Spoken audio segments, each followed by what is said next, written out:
కాంగ్రెస్ ప్రభుత్వం ప్రవేశపెట్టిన బడ్జెట్ ను అంకెల గ్యారడీగా విమర్శించారు BJP MLA doctor Palvai Harish Babu. కేంద్రంపై నిందలు వేసే కాంగ్రెస్ నేతలు ముఖ్యమంత్రి ముందుగా ఏం మాట్లాడాలో తెలుసుకోవాలన్నారు. కేంద్రం సహకరించుకుంటే ఒక్క రోజు కూడా ఈ ప్రభుత్వం నడవబోదంటున్న పాల్వాయి హరీష్ బాబుతో ఐ న్యూస్ ప్రతినిధి ఏవై స్వామి ఫేస్ టు ఫేస్. మంత్రి డిప్యూటీ సీఎం బట్టి విక్రమార్క ప్రవేశపెట్టిన బడ్జెట్ పైన ప్రతిపక్షాలు పెదవి విరుస్తున్నాయి. మనతో పాటు బీజేపీ ఎమ్మెల్యే పాల్వాయి హరీష్ ఉన్నారు. వాళ్ళకి తెలుసుకుందాం. చెప్పండి, మీరు ఈ బడ్జెట్ని ఏ విధంగా చూస్తున్నారు? ఈ బడ్జెట్ నిజంగా రాష్ట్ర ప్రయోజనాల కోసం, రాష్ట్ర అభివృద్ధి కోసం ఉపయోగపడుతుంది అనుకుంటున్నారా? స్వామి భయ్య, ఈ బడ్జెట్ డిప్యూటీ సీఎం గారు ఫైనాన్స్ మినిస్టర్గా ఉండి ప్రవేశపెట్టారు. పూర్తిగా ఈ బడ్జెట్ నిరాశావాదం వైపే ప్రజల్ని తీసుకుపోయే ప్రయత్నం చేస్తుంది. 6 హామీల గురించి ఎక్కడ ప్రస్తావించలే. పెన్షన్ల పెంపు గురించి ప్రస్తావించలే. ఉన్న పథకాలు, వాళ్ళు ఇచ్చిన హామీల అమలు ఎట్లా చేస్తామనేది లేదు. కొత్తగా ఏ పథకాన్ని ప్రవేశపెట్టింది లేదు. ఉన్న పథకాలకు కేటాయింపులు లేవు.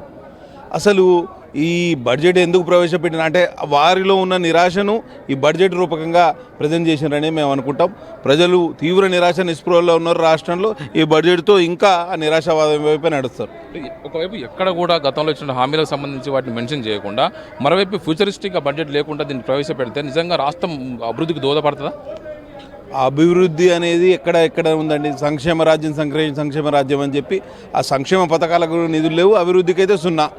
నాకు తెలిసి పోయిన బడ్జెట్లో 2,90,000 కోట్ల బడ్జెట్ ప్రవేశపెడితే, నేను అంకెలు ఇంకా మొత్తం చూడలేదు, కడపటి అంకెలు వచ్చే వరకు నా అంచనా ప్రకారం 1,00,000 కోట్ల లోటు ఉన్నది. దాంట్లో వాళ్ళు స్పెండ్ చేసింది 1,90,000 కోట్లు మాత్రమే. వాళ్ళు బడ్జెట్లో అంకెలు మాత్రం 2,90,000 కోట్లకు ఇచ్చారు.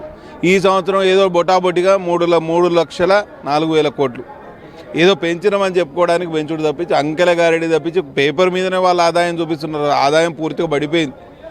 రాష్ట్రానికి మెయిన్ ఆదాయ వనరు ఏది ఉన్నది అని అంటే ఇవాళ ఎక్సైజు మద్యం గురించి కాదు, లేకపోతే రిజిస్ట్రేషన్ స్టాంప్ల గురించి కాదు. మెయిన్ ఆదాయం ఎక్కడుంది అని అంటే అప్పుల రూపకంగా.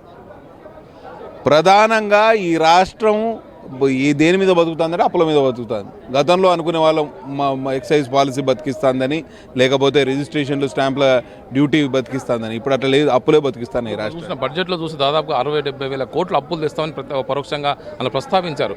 మరోవైపు ప్రతిసారి కూడా కేంద్రం వైపు కాంగ్రెస్ పార్టీ చూస్తుంది, కేంద్రం సహాయం చేయాలని చెప్పేసి మీ పార్టీని, మీ ప్రభుత్వాన్ని కోరుతుంది కదా. నిజంగా మీరు దీన్ని ఏమంటారు? ముఖ్యమంత్రి గారు మొన్న ఆయన ప్రసంగంలో మొత్తం పూర్తి వాస్తవాలు, గవర్నర్ ప్రసంగానికి ధన్యవాదాలు తెలిపే తీర్మానం మీద ముఖ్యమంత్రి గారు ఆల్రెడీ పూర్తిగా కేంద్ర ప్రభుత్వం ఏ విధంగా సహకరిస్తుందని ఆయనే చెప్పిండు. మేము చెప్పాల్సిన అవసరం లేదు. రాష్ట్ర ప్రభుత్వానికి కేంద్రం సహకరించకపోతే ఒక్కరోజు కూడా మనం కూడా సాగించలేదు. మరి ఇటువంటి పరిస్థితుల్లో మేము చెప్పాల్సిన అవసరమే లేదు. ముఖ్యమంత్రి గారే సాక్షాత్తు చెప్పారు అన్ని పథకాలు కేంద్రమే ఇస్తుందని. ఇవాళ ఇంకా 41% ట్యాక్స్ డెవల్యూషన్ కింద కేంద్రం రాష్ట్రానికి ఇస్తూ ఉంటే అది పెంచమని చెప్తూ ఉంటారు. మీరు కాంగ్రెస్ ప్రభుత్వం ఉన్న రోజులు ఎన్ని ఇచ్చారు? 38% ఇచ్చారు. మోదీ ప్రభుత్వం వచ్చిన తర్వాతనే 3% పెంచారు. కాబట్టి వీళ్ళకి అసలు దశ లేదు, దిశ లేదు. ఒక ఆశావాదం వైపు ప్రజలు నడిపించాలి. బడ్జెట్ అనేది దేనికి? మన భవిష్యత్తు కొలమానం. దాంట్లో భవిష్యత్తు గురించి ఎక్కడా కూడా ఆశావాదం వైపు నడిపించే పరిస్థితి లేదు. పూర్తిగా ఇది విఫలమైన బడ్జెట్. ఇది ఖచ్చితంగా ఇది భవిష్యత్తుకు ఆశావాదం లేకుండా కేవలం విఫల బడ్జెట్ని రాష్ట్ర ప్రభుత్వం ప్రవేశపెట్టింది. ప్రతిసారి కూడా కేంద్రం సహకరించకపోతే ఈ ప్రభుత్వం ఒక్కరోజు కూడా మనగడ సాధించలేని పరిస్థితిలో ఉందని చెప్పేసి కూడా పాల్వాయి హరీష్ అంటున్నారు. కెమెరామెన్ నవీన్తో AY Swamy, iNews, Hyderabad.